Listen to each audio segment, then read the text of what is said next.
Nosotros somos el grupo número 2 y el tema a tratar es alcoholes. Como sabemos, los alcoholes son una serie de compuestos que poseen un grupo hidroxilo OH unido a una cadena carbonada. Este grupo OH está unido en forma covalente a un carbono con hibridación. Cuando un grupo se encuentra unido directamente a un anillo aromático, los compuestos formados se llaman fenoles y sus propiedades químicas son muy diferentes. Los alcoholes se caracterizan por la gran variedad de reacciones en las que intervienen. Una de las más importantes es la reacción con los ácidos, en la que se forman sustancias llamadas ésteres semejantes a las sales inorgánicas. Los alcoholes son subproductos normales de la digestión y de los procesos químicos en el interior de las células, y se encuentran en los tejidos y fluidos de animales y plantas. Estos compuestos orgánicos son muy comunes en la naturaleza, que juegan roles importantes en los organismos vivientes, especialmente en la síntesis orgánica. Estos pueden ser tóxicos e incluso letales para el organismo humano si son ingeridos en dosis altas. Además, al ser consumidos por el ser humano, pueden actuar como depresores del sistema nervioso central, causar el estado de embriaguez y provocar una conducta más desinhibida de lo normal. Por otra parte, los alcoholes tienen propiedades antibacterianas y antisépticas que permiten su uso en la industria química y en la medicina. Para nosotros, como estudiantes de medicina, es muy importante saber su importancia, por lo cual podemos decir que los alcoholes son vitales en este ámbito porque tienen cualidades como inhibir el crecimiento de los microorganismos y los destruyen. Normalmente se conoce a estos alcoholes como antiséptico. Durante este video se hablará acerca de la nomenclatura de alcoholes. También se hablará acerca de propiedades físicas como los puntos de ebullición. Otros temas a tratar en el video son la solubilidad en agua y los alcoholes usados en desinfectante de manos. A lo largo del video se estará dando información más detallada acerca de los temas a tratar con respecto a los alcoholes. Amigos, ahora vamos a aprender a realizar la nomenclatura de alcoholes. En el sistema IUPAC, para nombrar un alcohol se sustituye la terminación O del nombre del alcano correspondiente con ol. El nombre común de un alcohol simple utiliza el nombre del grupo alquilo con la terminación ílico después de la palabra alcohol. Como por ejemplo, acá tenemos CH3 unido al OH, entonces nos da el metanol, que sería el alcohol metílico. Y acá tenemos el CH3CH2 unido al OH, que nos da etanol, en este caso sería el alcohol etílico. Los alcoholes con uno o dos átomos de carbono no necesitan un número para el grupo hidroxilo. Cuando un alcohol consiste en una cadena con 3 o más átomos de carbono, la cadena se numera para indicar la posición del grupo OH, y cualquier sustituyente en la cadena. Un alcohol con 2 grupos OH se llama diol y un alcohol con 3 grupos OH se llama triol. En este caso tenemos acá 1, 2, 3 y tenemos el OH, y como le tenemos que dar el nivel más bajo, nos da como resultado un propanol, que en este caso sería el alcohol propílico. Y en este caso tenemos el CH3, el CH y el CH3, que tenemos el OH unido al CH, que nos quedaría, y le tenemos que dar el nivel más bajo, entonces nos quedaría 2-propanol, que en este caso sería el alcohol isopropílico. También puede dibujar las fórmulas de esqueleto de alcoholes como se muestra acá, que tenemos 1, 2, o podemos también iniciar de aquí 1, 2, que nos da igual. Entonces tenemos 2 propanol y tenemos acá la cadena más larga, que sería 1, 2, 3, 4, y sería entonces que tenemos que dar la menor cantidad. 1, 2 sería 2 butanol porque tiene 4 carbonos, y un alcohol cíclico se llama cicloalcanol. Si hay sustituyentes, el anillo se numera a partir del carbono 1, que es el carbono unido al grupo OH. Entonces acá tenemos el alcohol que tenemos el ciclohexanol, ya que tenemos 1, 2, 3, 4, 5, 6 carbonos, y iniciamos desde el carbono que está unido al OH. Y acá tenemos otro alcohol cíclico, que sería, solo que acá tenemos un sustituyente que es un metil. Entonces tenemos que iniciar a contar donde nos dé la menor cantidad. Entonces tenemos 1, 2, que sería entonces 2 metil ciclopentanol, ya que el átomo cíclico es 1, 2, 3, 4, 5 átomos de carbono. Entonces acá es un poco brevemente lo que es la nomenclatura de los alcoholes. Gracias. Yo les vengo a hablar sobre las propiedades del alcohol, específicamente el punto de ebullición.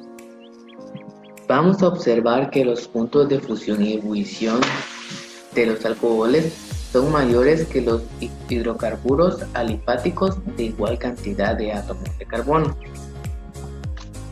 Eso sí, vamos a observar que la tendencia general que hemos visto en los compuestos orgánicos se va a mantener, donde la cantidad de átomos de carbono que tenga la cadena va a determinar el estado en que se encuentren los compuestos a temperatura ambiente.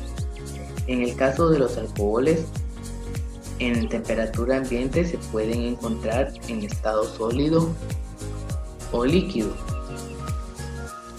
Si tiene menos de 12 átomos de carbono, se encontrará en un estado líquido, y si tiene mayor de esta cantidad, se encontrará en un estado sólido. Un ejemplo de un líquido podría ser el etanol.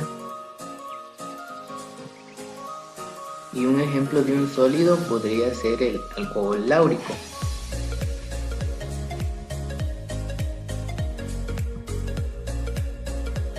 Ahora, una de las propiedades más interesantes de los alcoholes es su punto de ebullición. Vamos a observar que los puntos de ebullición son anormalmente altos, y esto se debe a la capacidad que tienen las moléculas de los alcoholes de formar puentes de hidrógeno. ¿Qué son los puentes de hidrógeno?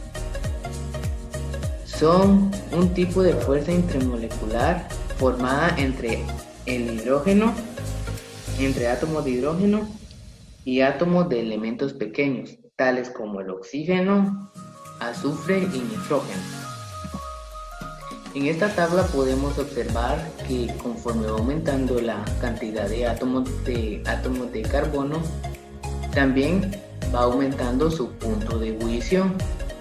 El punto de ebullición del etanol sería de 65 grados, y conforme va subiendo aumenta. Por ejemplo, aquí en el ejemplo tenemos el pentanol, que su punto de ebullición sería de 138 grados. Como podemos observar, un puente de hidrógeno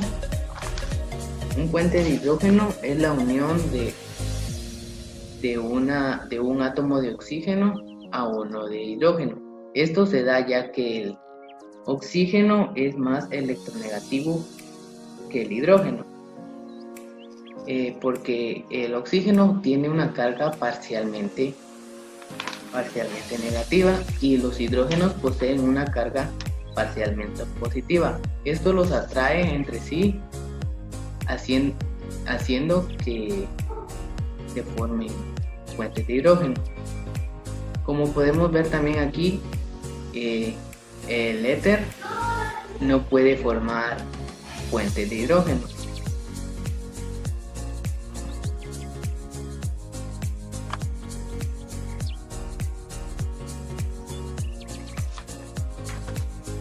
También recordemos que la relación entre las fuerzas intramoleculares y el punto de ebullición es que a mayor fuerzas intermoleculares también aumentará el punto de ebullición de los compuestos. Entre más puentes de hidrógeno tenga la sustancia, mayor será su punto de ebullición.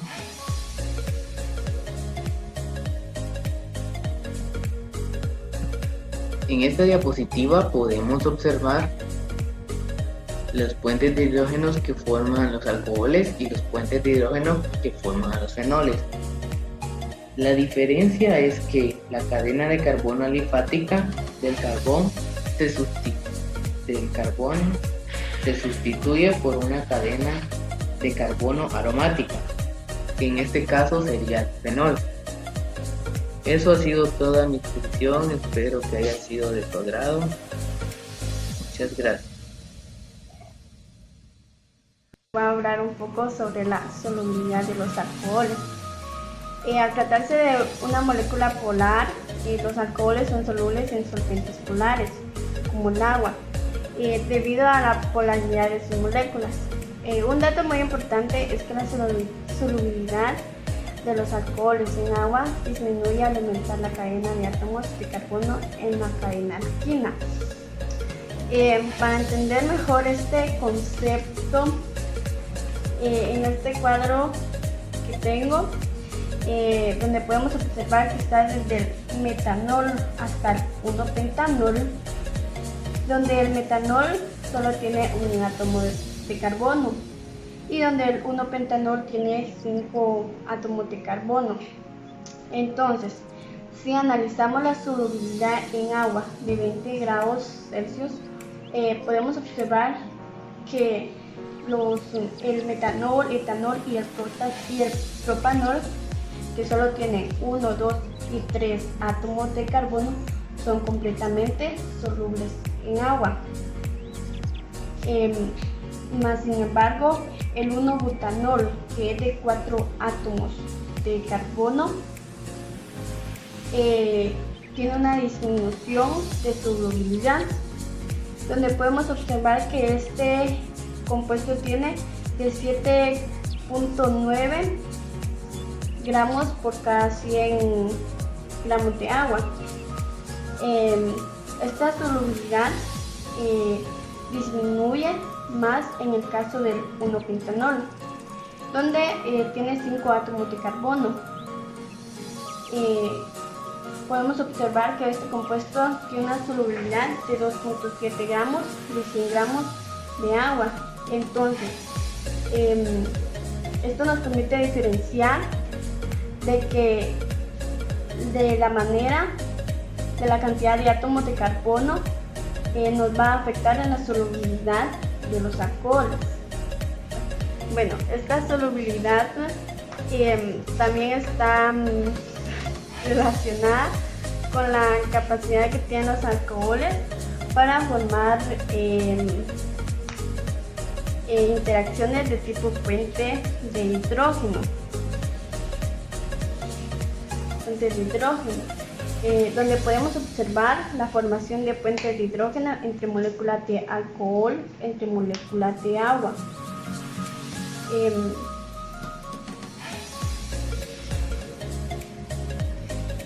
Aquí las moléculas de alcohol forman interacciones de tipo puente de hidrógeno con cada una molécula de agua vecina.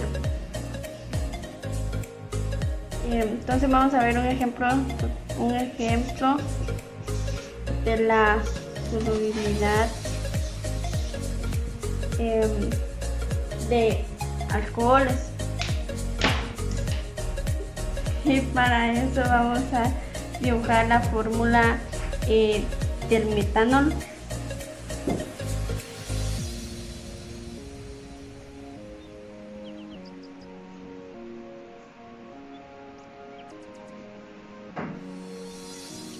Donde el hidrógeno va a ser parcialmente positiva su carga, y del oxígeno siempre va a ser una carga parcialmente electronegativa.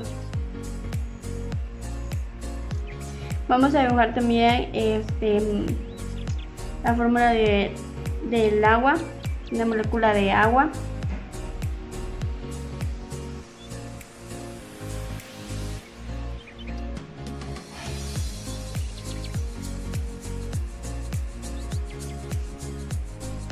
donde el hidrógeno siempre va a ser su carga positiva y el oxígeno siempre va a ser parcialmente electronegativa. Entonces, como aquí miramos que hay la unión, hay estas cargas totalmente diferentes con lo que cargas diferentes se atraen y lo que viene a formar un puente de hidrógeno. Y este puente de hidrógeno lo que nos va a decir que nuestro puente de hidrógeno se formó con cargas parcialmente opuestas, por lo que hay una unión entre átomos con diferente electronegatividad. Y lo que viene a formar una polaridad, es lo que viene a ser igual a solubilidad, ¿no?, en agua. Existen varias mezclas de alcoholes que se denominan comúnmente como alcoholes. En primer lugar, etanol a 96%. En segundo lugar, metanol mezclado con etanol, que se conoce como alcohol desnaturalizado. Y en tercer lugar, metanol mezclado con una pequeña cantidad de etanol y con propanol. En el caso de los dos últimos, la presencia de metanol en la mezcla hace que estos dos alcoholes industriales sean tóxicos. Hay que mencionar que en cualquiera de los tres casos, los alcoholes industriales son miscibles en agua, es decir, se pueden mezclar en cualquier proporción agua con los diferentes alcoholes. Tanto el alcohol industrial como los alcoholes desnaturalizados no son aptos para el consumo. En el primer caso, debido a la concentración de etanol, que es muy alta y ejerce un efecto deshidratante. En el segundo y en el tercer caso, por la presencia de metanol en la mezcla. Más aún, tanto el alcohol desnaturalizado como el alcohol industrial, que consiste en mezcla de metanol con propanol, no se deben utilizar como antisépticos, también por su carácter tóxico. Todos estos alcoholes industriales comparten una característica común, y es el hecho de, primero, ser todos alcoholes y pertenecer al mismo grupo funcional, y segundo, que todos ellos son inflamables y deben permanecer alejados de cualquier fuente de ignición para evitar resultados explosivos. Los usos del alcohol industrial son variados. Se puede utilizar como combustible, dado que es inflamable. En muchas partes del mundo se reemplaza la gasolina por metanol para mejorar el rendimiento del motor y para hacerlo más sustentable para el medio ambiente. Se utiliza también como reactivo para síntesis tanto el metanol como el etanol, como anticongelante y para desinfectar superficies inertes que sean susceptibles a la corrosión y que no puedan ser desinfectadas con sustancias como el hipoclorito. En este último caso, aquellos que presentan metanol tienen que ser utilizados con cierto grado de cautela debido al efecto disolvente del metanol sobre algunos materiales. Algo que es muy relevante del alcohol industrial que presenta metanol, ya sea desnaturalizado o la mezcla de metanol con propanol, es que el metabolismo de este alcohol origina formaldehído y en última instancia ácido fórmico. Ambas sustancias son muy tóxicas y muy irritantes, más tóxicas que el alcohol industrial.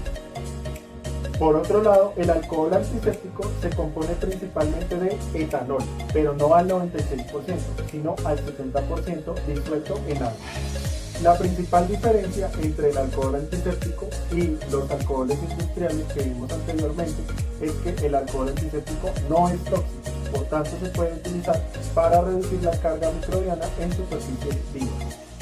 Al alcohol antiséptico también se le puede adicionar isopropanol, el cual es más efectivo para eliminar bacterias que el etanol en sí, que es más eficaz para eliminar virus. El alcohol antiséptico tiene como mecanismo de acción su efecto disolvente, dado que cambia en el caso de las proteínas las interacciones que tienen estas entre sí y con el medio circundante.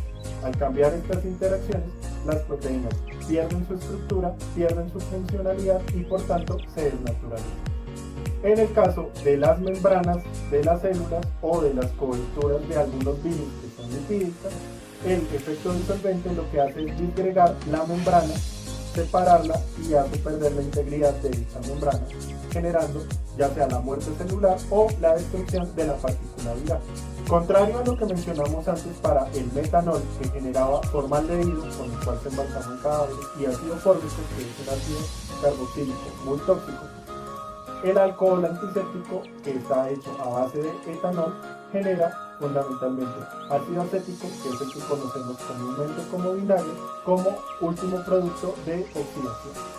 Este ácido acético hace parte de los ciclos bioquímicos de generación de energía al interior de la célula. Por otro lado, cuando se suplementa con isopropanol, la pequeña cantidad de isopropanol genera, por el metabolismo de los alcoholes, acetona, la cual en pequeñas cantidades no es perjudicial para el organismo. Algo adicional que es muy importante: los alcoholes no se pueden mezclar con agentes que sean oxidantes fuertes, ya que son susceptibles de oxidación.